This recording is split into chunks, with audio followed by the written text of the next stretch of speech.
So we love our coffee. It is no surprise that we want to celebrate coffee in all its glory. And Janine is here from the incredible Woolies team, who I think are cut from the same cloth. In fact, she lives the ethos of the very best coffee. And we're going to take a little deep dive now into just what is possible for those coffee lovers.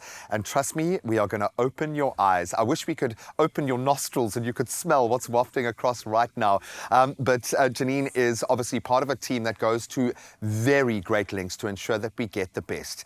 So Janine, I've got to ask, when we say 100%, first of all, thank you for being coffee mad like the rest of us in this crazy space. When we talk about Arabica beans, when we say 100% Arabica, it's kind of the benchmark.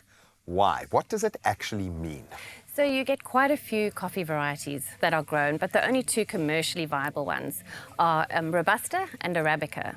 And Arabica originated in Ethiopia, and it was found to have a sweeter flavour, and you get quite delicate flavours out of it. A bit more nuanced. And it's less bitter, and actually has less caffeine in it. Oh, wow. So we found that that's the flavour profile our customers prefer. Because we can drink more of it. We can get away with more of that. I don't want to say we're coffee snobs, okay? But maybe we are coffee snobs in South Africa. Now, I travel a lot, and we have some of the best coffee in the world because we know how to treat it and we know how to look after really good quality products. And I think that's where Woolies comes to bear. When we talk about premium, how do you meet that value proposition? Because everything is premium, but you've made coffee so much more accessible. We don't have to overspend on that ridiculous notion. Anyone is welcome in this space. So talk us through the premium elements of Woolies coffee. So there's three things that contribute to the quality of coffee. It's your coffee beans, the quality of the coffee beans, the roasting process, and then your brewing process. So at Woolies, we have quite an accessible range. There is something for everyone, like you said. We've got our beans and our ground coffee in different size formats. So depending on how much of a coffee drinker you are, we can feed your habit. And then if you're in a bit more of a hurry, we have a range of instant coffees, and we've got organic offering. I just wanted to say, actually, before I move on, that on our coffee bags, it's quite convenient. If you're standing in front of the coffee aisle and you don't know which one to choose, we quite clearly mark the intensity of the roasting process and the flavour delivery you will get from it. So we have a little bean icon on front of pack. This is our darkest roast, actually. So that's a 5, and our bestseller, our Italian coffee, is a 4. So if you, depending on the flavour of your coffee, you can have a look at that little icon on front of pack. And it doesn't necessarily mean stronger flavour doesn't mean more caffeine. No. And I think we need to steer away from that, because I've heard that the more you develop the flavour, the more caffeine actually comes out.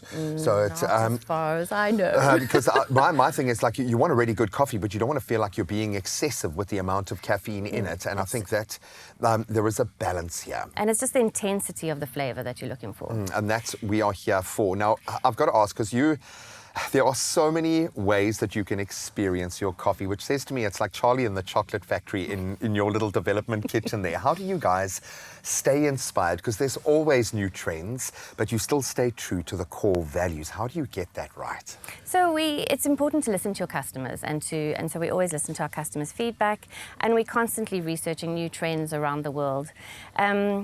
And so for example, we have found that the South African market loves Italian-style roasting, which is a darker roast. So you roast your beans for longer and a slightly higher temperature, and you get different flavour developments, different volatiles form. And so what we've done recently, our newest coffee is the Roma, which I said is a 5. So we took,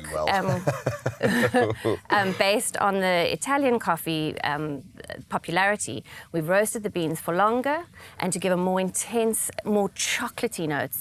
And that's in the new Roma coffee, well, relatively new. And sales have told us that actually we are hitting the mark. That is what customers want. You can find the same products as in the ground and beans in our coffee pods, which are really a convenient solution. They're little recyclable aluminium pods, and they're compatible with an espresso machine. So and they work well. They do work well. Which is worth saying. They do indeed. We are lucky enough to kind of have an open window into how you guys connect with your suppliers, what you do to enhance their ecosystems. And I mean that literally, their ecosystems. Sustainability is not just a nice to have anymore. It is vital. And we've seen a resurgence of coffee, I think, over the last few years based on that notion. What does sustainability mean to your team, and what sort of impact does it have when you look at the bigger picture? So I just want to put things in perspective. 2 billion cups of coffee are sold daily around the world. A day. So if you think that one Arabica tree, an average Arabica tree, produces 500 grams of coffee, so I think from one tree, I think they said it's something like each person who drinks 2 cups a day will need the annual production from 20 coffee trees. Wow. So we need to look after the environment. But it's not only the environment that we need to look after, it's the farmers and the communities from the areas where we source the coffee. So we source our beans from 10 different regions in the world in the coffee belt. I was going to say, we have full traceability. And that is no mean feat if you think of how far and wide we're sourcing from. And we have, I just want to talk about our Italian coffee. The beans here come from Brazil and Tanzania. And in Brazil, we have our first Farming for the Future coffee farm, which is really exciting.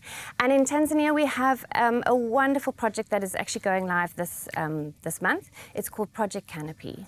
And so the farmers live in really remote areas, and they have quite old coffee trees, and those coffee trees don't have fantastic yields anymore. And so we asked the farmers, what can we do to help them? And they obviously talked about the logistical challenge that they have with actually going to get new seedlings and then transporting them back to their farms in the remote areas. And so at the end of October, we are distributing 150,000 coffee plants to these farmers. Wow. And they are a disease-resistant variety to help them. And then we're not just going to give them the trees, it also is going to come with agricultural training for them to show them how to prune the trees so they can get better yields. And here I was going to ask you, how do I protect the longevity of the coffee that's in the bag? What you guys are doing is literally extending the longevity of the industry. In fact, you've taken it into a new era, I think. So kudos to you and your amazing team. And thank you for the coffee. Yes, we do have a love affair with coffee. And there is a very good reason why. You get the opportunity to enjoy that as well. Choose Woolworths as your coffee partner in perfectly roasted beans, freshly ground coffee, and of course the convenience and the ease of the capsules, which yes, do work really, really well, but moreover for what they're putting back into the farmers, the communities, the industry that they serve. And you can shop all of this and so much more online or in store. You need to smell the coffee to really believe what I'm saying. But you guys, Janine, are amazing. Thank you. I need a cup. You need a cup.